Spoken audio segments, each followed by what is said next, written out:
Welcome back to Monday Night Live. The entrepreneur that has been disrupting the lead generation industry. Introducing your host, Nathaniel Bibby. LinkedIn marketer of the year. Your friend Nathaniel Bibby. Welcome to Monday Night Live. If you're new here, I'm Nathaniel Bibby. Over 500 million in sales for our clients using LinkedIn strategies alone. Monday Night Live is your weekly dose of LinkedIn strategies, marketing tips, and business advice to get you to the next level. Monday night at 6 p.m. Perth time. So drop in the comments and say what's up. Monday Night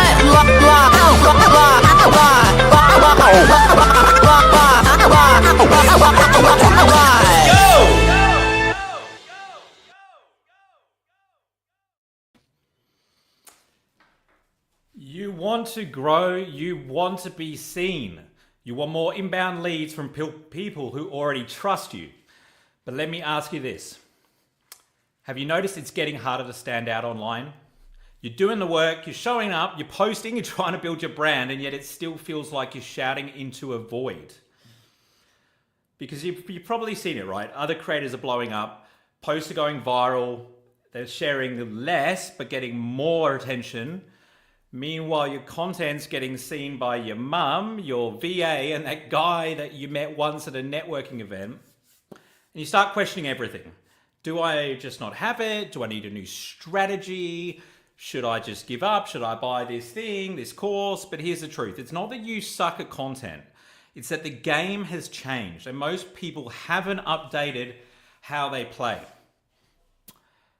Hey legends, welcome to Monday Night Live. If you're new here, I'm Nathaniel Bibby, founder of Bibby Media Group. We've helped generate over 500 million in sales for our clients using LinkedIn. So Monday Night Live is your weekly dose of LinkedIn and marketing tips to grow your business.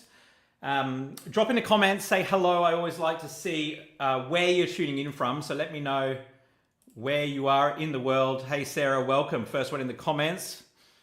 Let me know if you're breathing out there, ladies and gentlemen. Who else have we got here? My man from North Devon. I didn't realize you were in Devon. Aha, beautiful part of the world. Yeah, drop in the comments, say what's up, and I'll attend to questions as we go, guys. Got a lot of content to get through today. So, and how about that intro track, hey? I don't know if you guys picked up on that, but massive thanks to local Perth producer. It's pretty much Aussie hip hop royalty, Rob Shaker, for producing it. He's scratched up the vocals. And if you heard a familiar sound on there saying, welcome to Monday Night Live, that was my gorgeous fiance, Lacey, making a cameo as well.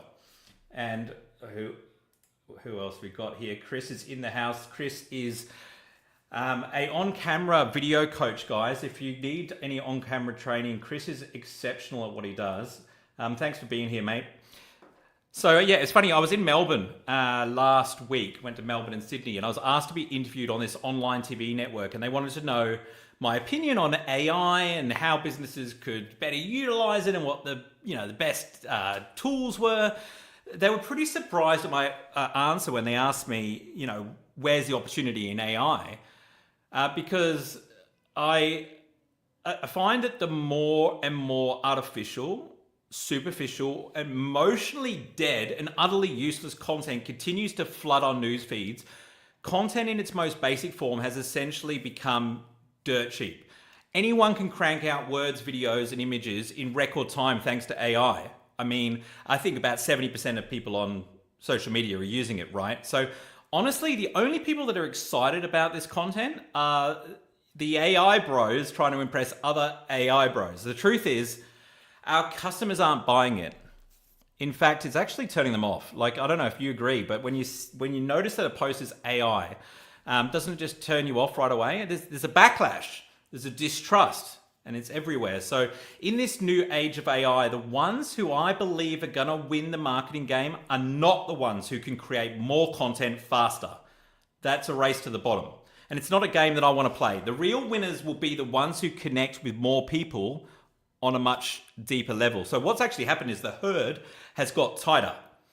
Okay? Because the personal branding has never been about fitting in. Never. It's always been about standing out and leaning more into what makes you unique and what makes you different. And it's actually become easier to do that. But it means you're going to have to be different than the herd because the herd's got tighter. So it's easier to follow the pack. But it's also easier to stand out if you're willing to do that intentionally. So the real winners are going to be the people who connect at a deeper level. And I'm talking about less automation and more authenticity. But let's be real. Saying you're authentic and being authentic are two completely different things, aren't they? So how do you actually stand out today? How do you rise above the noise and still make a real impact? That's what I want to cover today. That's why I'm hosting this live about personal branding. I believe that in 2025, personal branding is one of the biggest opportunities in the marketing world. And I believe it's the future of marketing. And I believe it's how you can make a bigger impact while working less in 2025. Comments are blowing up. Welcome, guys. We've got a... Oh, here we go. Surrey in the house, ladies and gentlemen. UK. A few people from UK here. Melbourne. Starting over again on LinkedIn. Sterling, we have got some perfect content for you in store tonight, so don't you worry. Here's what we're going to unpack. So why your personal brand is the only competitive edge that AI can't copy. The 3 mistakes most people make trying to build a personal brand. I've seen it all. Made these mistakes myself. And I'm going to give you just a 3-step framework to build a brand that people actually remember. And I'm going to talk a little bit about what we've got coming up this month as well. So look, I didn't start with a personal brand, right? I didn't start my business with a personal brand. I started it with 2 extension cords, and I don't know if you've heard the story, but what actually happened is I lost my job and I was driving home. I quit my job after not being paid in 2 months. You know, I won't go into all the details, but I was driving home that night and my petrol light went off and, my petrol light went on, I should say. And, you know, I knew I could get home, but I didn't know how I was going to fill my tank up the next day. I was in $20,000 in debt. I was a salesperson, hadn't been paid in 2 months. I was about to get evicted from the apartment I was living in Melbourne, in St Kilda. Shout out St Kilda. And that night, as the sun went down, I went to turn on my light because it gets dark. You turn on the light. Sweet, you know, click, click, no lights come on.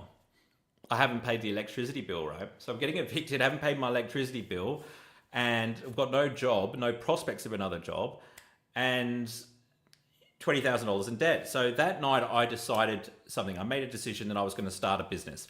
And I've started businesses in the past. None of them have worked. You know, they'd worked for a little bit and then they kind of failed. And, you know, I made this decision that night. And I stayed up all night writing my business plan. I got 2 extension cords, connected them together so they were long enough to run down the stairwell of my apartment building into a power socket that was in the stairwell.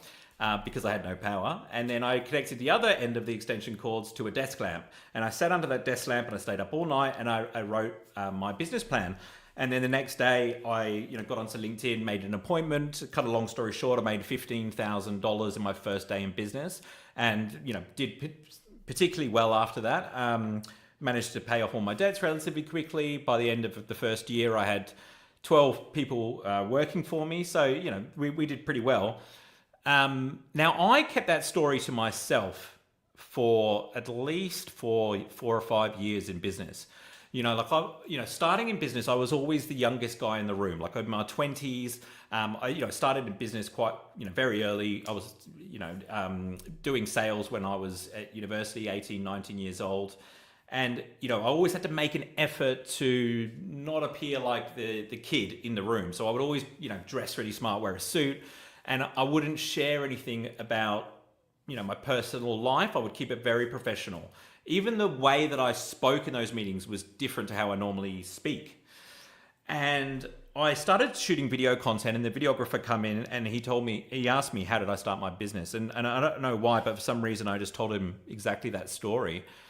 And a couple of days later, he sent me the video that he'd edited, me sharing that story. And I was like, ooh. This is interesting, right? This is vulnerable. This is personal. I don't know if I feel comfortable sharing this. I made the decision to share it, and look, it did very well. I'm not going to say it went bananas or went viral or anything like that, but it was the private messages that I got from it that really stood out. Like it was almost like I'd just built this much deeper connection with hundreds and hundreds of, if not thousands of people, and even like 5-6 years later, I would get people that I don't know coming up to me on the street and go, "Oh, I saw that video about how you started your business. Good on you, man. I've been through a similar thing." The amount of people that remembered that video is incredible. And these days, it's a part of my wheelhouse of the stories that I share. But that showing that personality is what personal branding is, right? And you might think to yourself, "Oh, personal branding, that's just for influencers and Instagram selfie queens and that kind of thing." The reality is we all have a personal brand. It's called a reputation. It's just whether or not we decide to take control of it. And I used to do the things like I'd control the first page of the Google search results for sure. But I never thought about this storytelling aspect of it. And this is something that AI can't replicate, right? It's really powerful. Who else we got in the? Who else we got here? I'm just having a look at the comments. We have got PJ in the house, mate. It's so good to see you here. Thanks for being here, bro. Always bringing the value. Who else we got? Don't be afraid to drop in the comments. I know there's some of you watching that aren't being active in the comments. Say hello. It's a good place to network. Look, it was interesting that story. When I was on that TV show, online TV show last week, and they asked me about that because I said one of the biggest AI hacks is don't use it. Like if you know what you're doing and you're intentional with your personal brand, sure, you can use it. Of course you can. But I think until you get to the level where you're actually comfortable with your personal brand and what that looks like, maybe it's a good idea to stay off it. Think about the last time that somebody asked you what you do. You think about the last, you go to a networking thing or you're in the lift, somebody asks you what you do, or you ask somebody what they do. Who are the ones that stood out to you? Like if you owned a record label, right, and I asked you to tell me about it, would you tell me the specifics of how you make the vinyl, or I guess these days it would be the streaming technology? Or would you play me a couple of tracks, right? Because I know which one I'd remember more, which is interesting, right? Because if you played me a couple of tracks, what about if somebody asked you what you do? Could you play me a couple of tracks about your business? Share a couple of stories with me that help me get a feel for who you are and what you're about? It's something to think about. Because your stories, you might not think they're important or might not think they're valuable, but believe me, they are, because they're relatable. We're all humans. We can all relate. And most people are too afraid to share the vulnerable side of them. And that's where your competitive edge can be. Do you know what? It's actually fun. Being yourself in business, at home and everywhere, that synchronicity, that, it feels great. So even if you don't do it associated with an outcome, just do it because of the process. I think that's a great reason. The real reason that your personal brand matters more than ever is people buy from those that they trust. And trust is built through familiarity and storytelling. Now, if you've heard me speak before, you would have heard me talk about the mere exposure effect. The more that we're exposed to something, a brand in this case, the more familiar it is. The more we like it, the more we trust it, right? So all things being equal, if you're driving down the freeway and you see 10 Coca-Cola billboards just with their logo or whatever, and you don't see any Pepsi billboards, all things being equal, you're actually way more likely to buy Coca-Cola just because it's more familiar. So I think about social media, like how do I get more exposures in front of my target audience so I'm more familiar with them?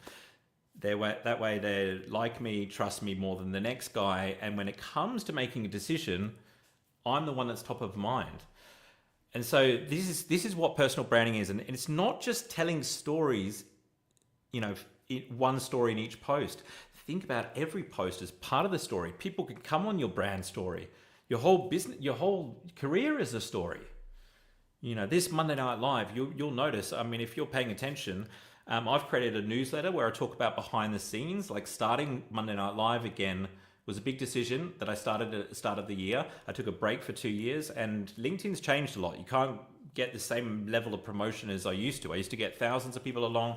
We're starting from a place where I think we got 50 along in the first couple of weeks. Sometimes we get 100, and I've had to change my strategy. I'm actually sharing all of these things that are going through my head and the behind the scenes of that in my Monday Night Live newsletter. And it's building my personal brand, taking people on this journey with me, because when it blows up, fingers crossed, you'll be able to look back and see the whole journey, and I think that that's everything. Even if you don't like something the first time, the more you're exposed to it, the more familiar it is. And that's branding, that's everything. When people see you show up consistently on videos, in posts, in the comments, in the feed, they start to trust you. Not because you're the smartest, not because you have the best funnel or the best product, but because you're familiar. You become the safe, known option, right? Now layer this with the power of storytelling. So according to Stanford University, people remember stories 22 times more than facts. 22 times. 22! Because stories don't just hit the logic part of the brain, they light up the emotional centers too, and they transport us. I mean, they make us feel. And that's why when you share your journey or your beliefs or even your failures, people lean in. It's not self-promotion, it's smart branding, and it's being human and not being able to stand here and say, this is who I am. Because whether you like it or not, you already have a personal brand. As I said before, it's your reputation. It's what people say about you when you're not in the room. So the question isn't, should I build one? The question is, are you owning the story, or are you letting others write it for you? Well, I know we've got some people asking some questions here, so let's just have a look here. Jason, what's cracking? Welcome here in Perth. Christopher. I was with Christopher in Melbourne last week. Good to see you, mate. We had a lovely coffee. It's about the change or value they bring to others. Absolutely. Sharing a story about how failures and how you overcome that does add value. I'll play you a couple tracks.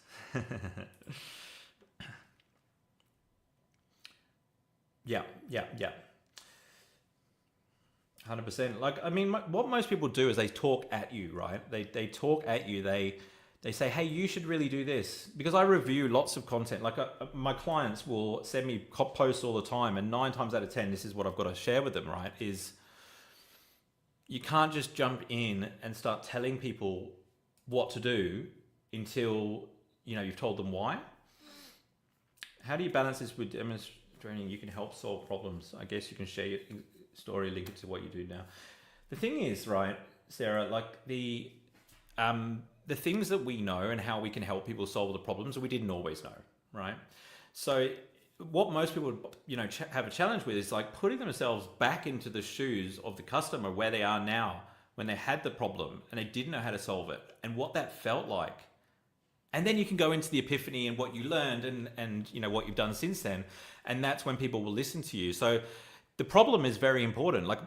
I think the biggest thing here is people rush into solving the problem too fast. You actually need to talk about the problem, sometimes even more than the solutions. In fact, when somebody's in the midst of their problem, they don't know what the solution is, right? So, all these people throwing solutions at them, it kind of feels like noise. What they're actually looking for is someone who understands them. And so if you came to them and said, oh, you feel like this, do you feel like this? And you can actually say it back to them in their own words or even explain it better than they can, they will automatically assume that you have the solution if you can define their problem, because that's what people want. They don't want to be sold to, they want to be understood. So whether you're a freelancer just starting out, or an entrepreneur or an intrapreneur building credibility with a company, a solopreneur offering products or services, or a founder growing your audience and building a tribe, it's never been more important to have a personal brand than right now. And I know personal branding isn't new, but what is new is this insane surge of AI-generated stuff. There's so much content now. We don't need more of it. It's an absolute race to the bottom. And it's turning news feeds into copy-paste museums of mediocrity. That old advice when it comes to personal branding of just be consistent and post every day, not cutting it anymore. Because if your content isn't connecting, it's just clutter. And that's why online marketing is changing. And honestly, I think it's great. I think it's awesome.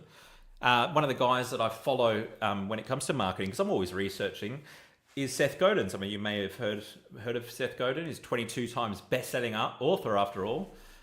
He says, change isn't a threat, it's an opportunity. And so everyone thinks the opportunity is to create, oh, look at this, I can get AI to do all my content. It can create 100 posts at once. Oh, now the AI agents can go and post it for me and comment for me.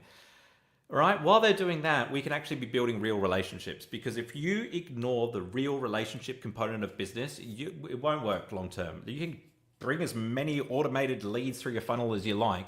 If you don't build a long-term relationship with people, it's not gonna last. You know, one of the things that small business owners tend to focus on is automation. You know, they think, and I've been there. I've done exactly the same thing. I spent all this time creating this email marketing automation, CRM, and then the workflow. I got a new client, and it, you know, sends it off to a team member, and the invoice gets sent. Look, there's a place for it, right? But you got to remember, all the big companies use automation because they have to, right? And do customers like it? Like when they have to deal with Telstra. Today I had a laptop crash and I was trying to get hold of Microsoft. All I got with these AI agents. No, they don't like it. So it's actually a good way to have a competitive edge is actually not to use automation, to actually be more personalized. Because that's something the bigger companies can't do. Because if you try to do what they're doing, you're not going to be able to do it as well as they are. And you'll probably find that it sucks up more of your time than it does save time. There are things, look, don't get me wrong, there are parts of my business which are definitely automated and systemized, but the more that I look into this AI stuff, the more I see a problem here with the ability to waste a lot of time on a lot of different things, when really what my customers want is to speak to me, human connection. So the most important thing is what your customers want. And if you fall in love with your customer and not your product and your business, you stay nimble and you're able to adapt, and you're constantly listening and hearing what they're saying. So while everyone's chasing the latest AI hack to produce more faster, your biggest opportunity is to create content that's more human, more real, and more you. Let me just address some of these comments here. We've seen that one, haven't we? Nathaniel, interestingly, 83% of my appearances on LinkedIn were from the comments, where I've commented on other people's posts or comments. Yeah. Look, I mean, this is one of the biggest opportunities that you've heard me talking about, is not actually posting content. It's actually, you know, posting comments on other people's content that are either in your target market or are likely to have an audience with your target market in it. LinkedIn now give you the statistics on how much time your brand is viewed when you post comments. Because if you think about the mere exposure effect, right? People seeing your face, they see your headline, click on your name, read your profile. Comments is a great way to get loads of exposure. And ideally, you only want to post on LinkedIn once a day. You know, you can get away with doing it more, but the general consensus is you want to do once a day. And when it comes to comments, at the moment, there really is no limit. You could do a couple of hundred. And that is possibly going to change. I know some influencers have been blocked from commenting more. But anyway, it's interesting. Very interesting. Thanks for sharing that. People remember how you made them feel rather than what you said. It's so true, and how we present ourselves. And it's something that, you know, I'm definitely not perfect at. I think that, you know, I tend to focus on my intention, not so much how I'm coming across. So like, my intention when I spend time with somebody is to add as much value as I possibly can. If I wasn't going to do that, I wouldn't spend time with them, right? So everywhere I go to try to add value, and that's basically the mantra that's playing in my head.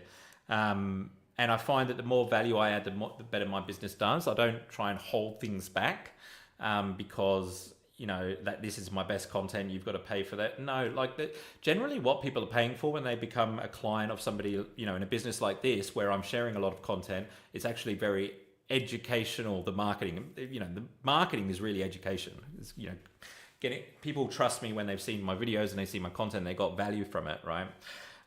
What they're actually paying for is direct access. You know, they're actually paying for that personalization.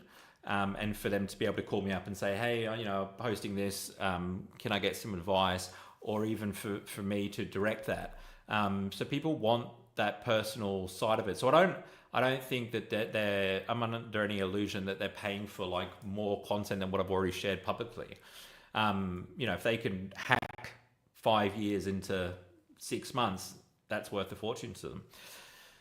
And people aren't coming online to consume anymore. This is something that's been happening for a long time, but it's more important now than ever. They're not just coming here to go on Google. In fact, Google's not even a Google anymore, really, is it? I mean, if you've noticed, it's AI. Like HubSpot shared their traffic statistics recently, and HubSpot is a CRM. Anyway, they're great at online marketing, and you look at it's got tens and thousands, if not hundreds of thousands of people. I think it's hundreds of thousands of people viewing their website, and for the last 20 years, it's gone like that. And then in the last 6 months, boom, the traffic's fallen through the floor. Google's changed. It's AI, right? And AI is essentially going to be smarter than humans. So trying to trick the algorithm in search is going to be a bit of a waste of time. What you actually want to do is show up authentically, add value, and AI will learn who you are. The more AI floods the feed with noise, the bigger that connection gap becomes. So think about who you are outside, what your values outside of work, what your values are, and start showing up as that. This is the only time that you're going to hear me say that it doesn't actually need to be. It's not that it doesn't need to be valuable. You still need to add value, but personal branding is really about just the way that you show up and just showing up. Just showing up. Just if you don't have anything to say, just get active in the comments, but just be present and show up. You want to be consistent with your profile and the videos you do. So it's like, what sort of customer do you want? And then you want to be relatable to that customer. I am shifting my target audience a little bit this year, and I'm working with more professional services companies like financial services, accounting firms, law firms. So you'll notice that I won't be doing it in Monday Night Live, but on my website and my profile, I'm going to be upping the premium feel a little bit. So it'll be a little bit less t-shirts and a couple more blazers and that kind of thing. But that's just because of the target audience that I'm focusing on. So have a think about your target audience. Whether you go for premium clients or not, it's very important to appear professional. So, want to make sure you've got a really high quality photograph. I think it's well worthwhile investing in professional photography and making sure that your videos, if it's not going to be professional, make sure you know what you're doing when it comes to audio. You've got a good camera, some lighting, or in front of a window. I mean, to be honest, the new telephones are fantastic, but get a new telephone. If your phone's like 3 years old, upgrade it just for the camera. It's worth it. Okay.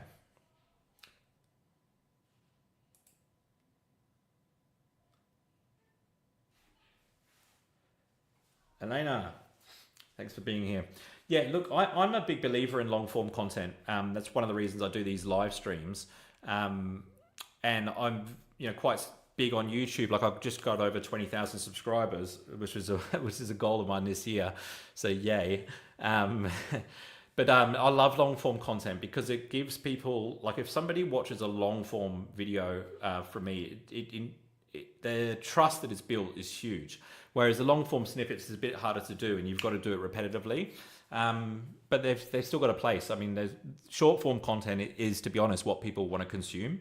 Just because I want people to watch long form doesn't necessarily mean that's what most people want to do. Okay. So think about the values that you represent, and you do get to define it. So if you're wondering how to stand out, I've got 3 tips, right? So you don't even need a website. You don't need a logo, a color palette, or an email list. You just need you and a social media account to do this. And there's lots of guys that are blowing up huge without any websites, business cards, any of those things. And it could be LinkedIn, but it can also be X, Instagram, TikTok, Facebook, whatever suits you.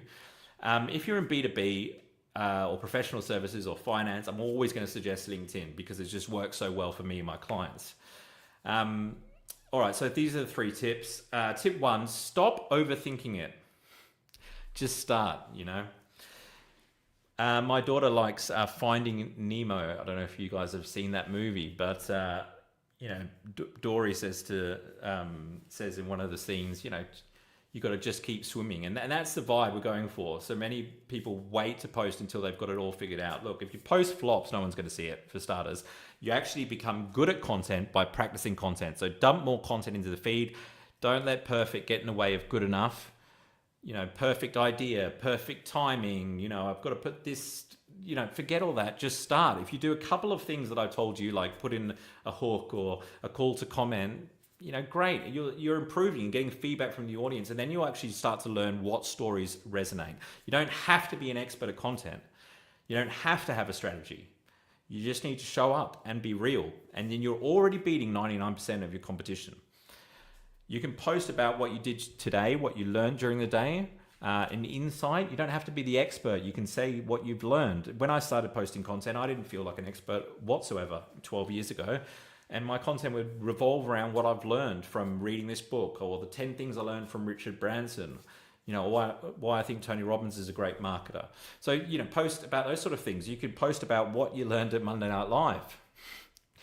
And then you can tag me, and you can tag Elena and Sarah and everyone else that's here. It doesn't have to be polished. It has to be human. So whenever I get my phone out and shoot from the hip and just post, it always does better. Always. Right? And I don't always do that, but when I do it, rarely, I'm always testing different things. It does do well. And then I use AI generally to clean up, not my grammar. I just ask it to make my posts clearer, because clarity is important, because you don't want these long paragraphs and long sentences. So if you do write it or speak it to ChatGPT, what you want to do is just get it to clean it up to make it easier to understand. So the sentence is shorter, 2 to 3 sentence paragraphs. That's where the value of AI is. The concern that I have, because I've trained so many people on how to do this, is as soon as I mention AI, then the content just goes like this, because they start using it for everything else. And they said to me, well, why? I said, your content's looking a bit more AI. And they say, well, why do you say that? And I'll say, you can see the little indent spaces, or it's using this word, that word. And then they'll change those things and get it to remove those things. And, they're missing the point. The whole point is it has to have that human component, like inject you into the post, right? You don't have to prove that you're valuable. You have to prove that you're authentic and show up as you. And believe it or not, 86% of consumers say that authenticity matters when they're deciding what brands to follow and support. 86%. So this is not something that I just, come up with. This is what the data shows.